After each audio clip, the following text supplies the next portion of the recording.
Hello friends, welcome to my channel. This video is sponsored by Buy Mode mobile app. Get started by download Google Play or App Store. இன்னைக்கு நம்ம சம்பா ரவை உப்புமா எப்படி செய்யறதுன்னு பார்க்கலாமா? வாங்க வீடியோக்குள்ள போலாம். அதுக்கு ஒரு கடாயில ஒரு 200 கிராம் சம்பா ரவையை நல்லா வறுத்துக்க போறோம்.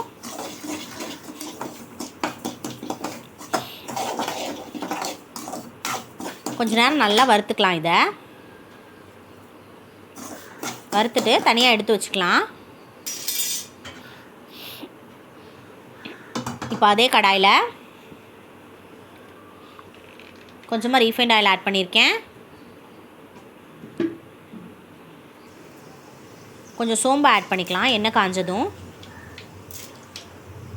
கொஞ்சமாக கடுகு உளுந்தம் பருப்பு,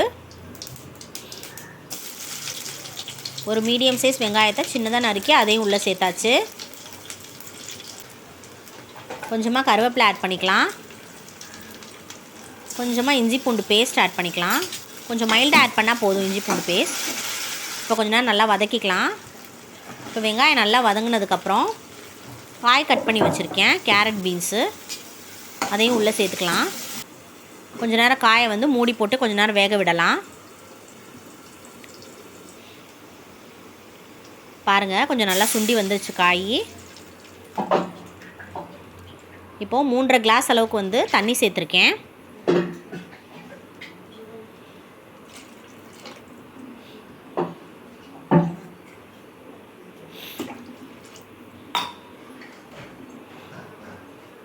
இப்போ தண்ணி நல்லா கொதிச்சு வரட்டும்.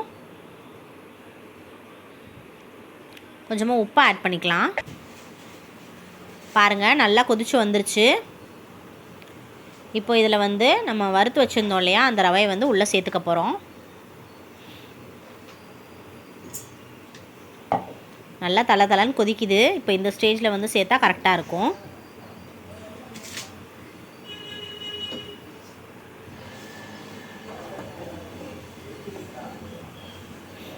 ஒரு கையில் அப்படியே கொட்டிட்டு அப்படியே கிளறி விட்டுட்டே இருக்கலாம், இல்லைன்னா கட்டி கட்டியாக ஆயிரும் அங்கங்கே.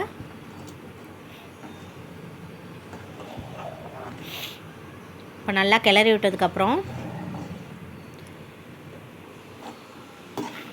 கொஞ்சம் நல்லா வெந்திருக்கு.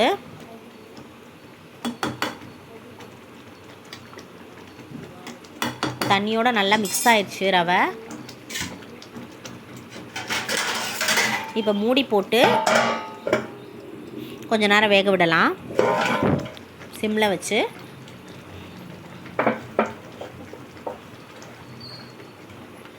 கொஞ்சம் கூட தண்ணியாக இருக்குது, இன்னும் கொஞ்சம் நேரம் கூட மூடி சிம்மில் வச்சு வேக விடலாம். இப்போ ஓப்பன் பண்ணி பார்த்துடலாம். இப்போ பாருங்கள், நல்லா உதிரியாக சம்பா ரவை கிச்சடி நல்லா தயாராகிடுச்சு. வாங்க சாப்பிட்லாம். தேங்க்ஸ்.